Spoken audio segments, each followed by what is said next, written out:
Hi everybody, welcome back to Fresh Outlook. I'm TWB. Well, there's many angles of the Boston bombings to discuss, and so far we've talked about the latest developments along with media coverage specifically. So now we thought we'd examine the psychological and emotional toll of an event like this. How do we heal? Let's take a look. People lined up for hours outside the Cathedral of the Holy Cross in South Boston Thursday morning. The police presence strong, security very tight, but Bostonians dealt with the inconvenience to be part of this moment. To be with the healing of the city, to pray for peace, to be present for the families and the victims. To pay respects to the families and our patients that we serve. Michael Rivera is one of many hospital employees and first responders to attend the interfaith prayer service. Many marathoners clad in their blue warm-up jackets also join residents of the city. It just shows that no matter what walk of life you are, tragedy happens like this, especially in a city like Boston. We all come together, and we come together as Americans.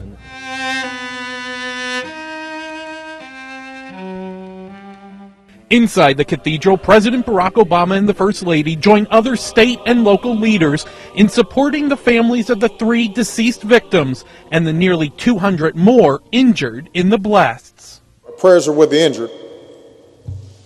So many wounded, some gravely.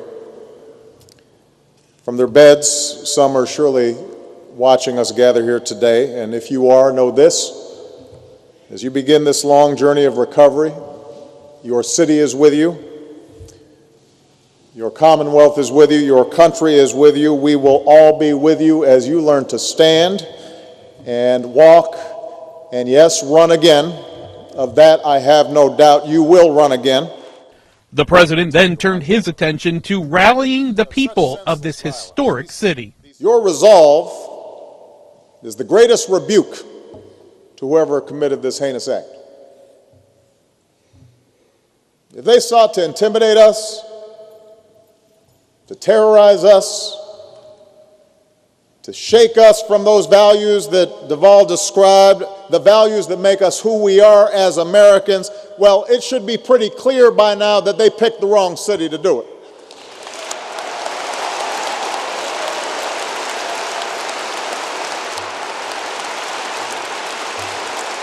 Not here in Boston.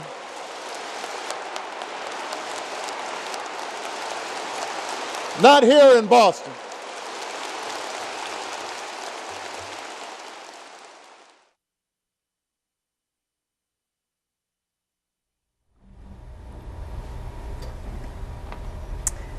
Feels like yesterday he was making that speech in Sandy Hook, and now he's making it in Boston, and It troubles me to, I hate to say it, but where he will be making that speech next. First off, we have some new panel members we'd like to introduce to the program. Uhuru, he was here before, but just reintroduce yourself. Uhuru Williams, Associate Professor of History at Fairfield University. Great, and Dr. Rossi? I'm a political psychologist here to talk about the psychological aspects of this situation. Terrific. And Ibrahim, tell us who you are, where you're from. Ibrahim Sayar. I'm the Director for Center for Interfaith Affairs for Peace Islands Institute. Welcome. Let's first off, I just want to throw the question out. How did we feel about the memorial service, specifically the President's words? What kind of a job did he do? Let's start with you, Dr. I thought Rossi. he was strong, decisive, deliberate, and I thought he presented himself in such a way that he projected strength. And that's what we need. We need to have somebody who's a leader who projects out that we need to go back and lead our lives. Mm-hmm. That's the best way to get back at the terrorists, but it's also the best way to start the healing process, to live and thrive. If we can thrive as people, that's the best way for us. Right. I wonder if you look at his stats as president, has he had to make the most speeches of this nature, in this vein, compared to other presidents? Because there's more and more tragedies with each month, specifically within his 2 terms, and it's just, it's horrible. What do you think, Uhuru? It does feel that way, and it does feel like we're in this perpetual mourning cycle, unfortunately. Right. You think about someone like Ronald Reagan, the phenomenal speech he gives in the aftermath of the Challenger tragedy, where he talks about the astronauts slipping the surly bonds of Earth, and that touched us all humanly. But we look at Obama, and again, it seems like every couple of months we're looking at the shooting in the theater, then you're looking at Newtown, now you're looking at this. It's just, it's a little difficult, a little overwhelming to deal with. Right, right. Ibrahim, what are your thoughts? I think he gave the comfort to the people that the authority is there. So therefore, I think that was the most important thing.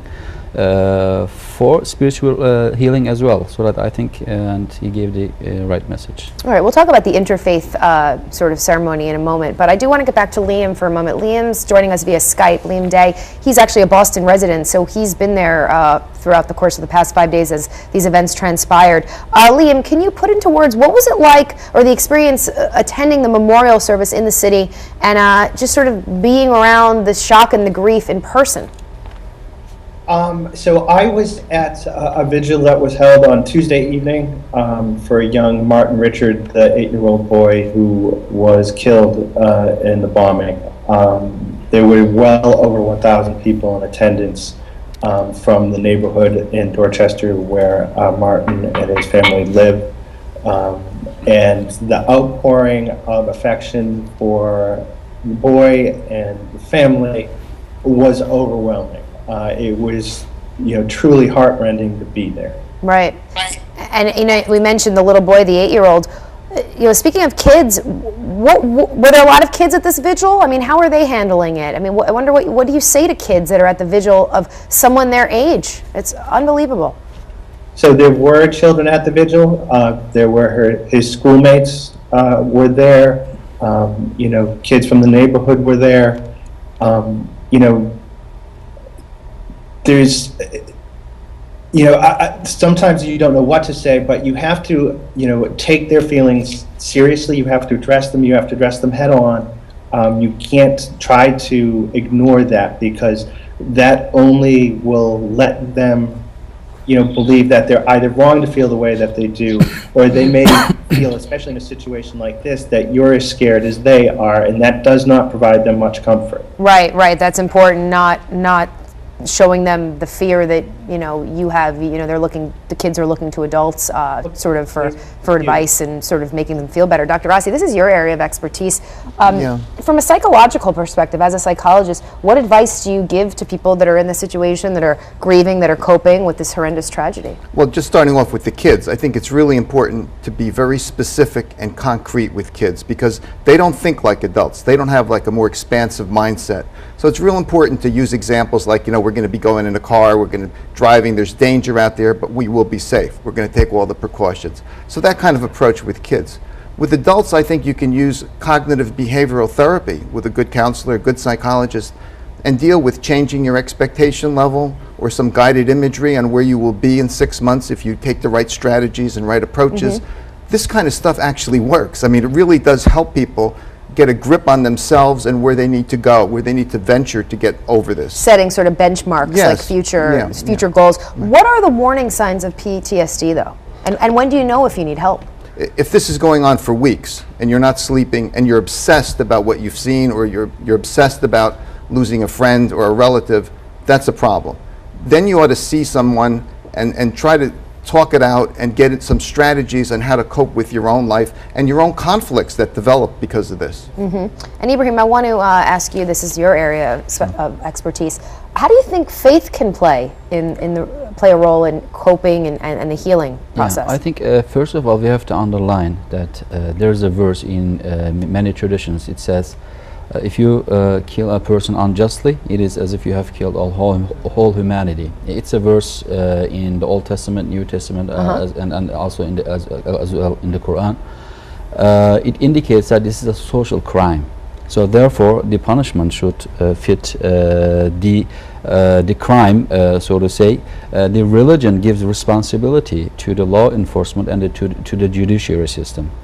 And first of all, the religion itself gives to the judiciary system and to the law enforcement the responsibility. Therefore, it is their responsibility, and religion should help people to deal with these horrific images that they are seeing every day, and also with their prayers, of course, and coming together. Religion is a big power, coming together, and in interfaith sessions, also more importantly, I think, in the intrafaith sessions, because people should not blame anyone but the one who did the crime. So therefore, I think people in their own services, within their own faith traditions, should deal with the crime.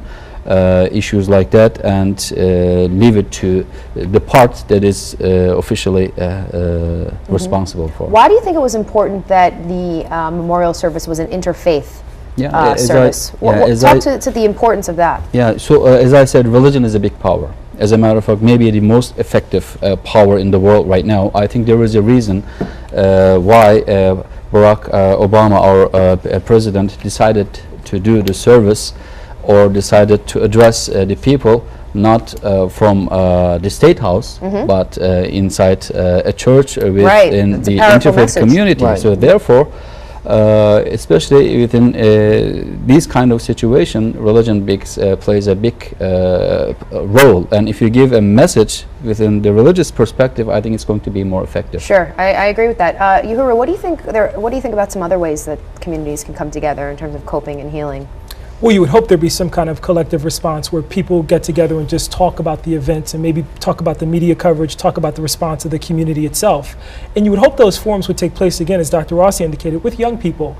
I think one of the interesting things of this tragedy is that when we saw this play out on television, you had young people following this and actually knowing what was going on because they're so tied to social media before adults. So before anyone had an opportunity to explain or contextualize Right, they were telling their parents. Right. So you do need some kind of a response that deals with that because they are inundated with images that in some sense they're too young to really sift and deal with. Right. And Dr. Rossi, what do you think the effect is on this generation, just in terms of children that are living through this every couple of months, you know, Sandy Hook, you know, Aurora, now this, I mean, it's become so commonplace. How do you think children of this generation are different from past generations because of the experience of these tragedies, public tragedies? That's a great question. I think what we're learning is that adults and kids, especially with the kids, that we need to look at traits and features in our personality that work in the midst of terror.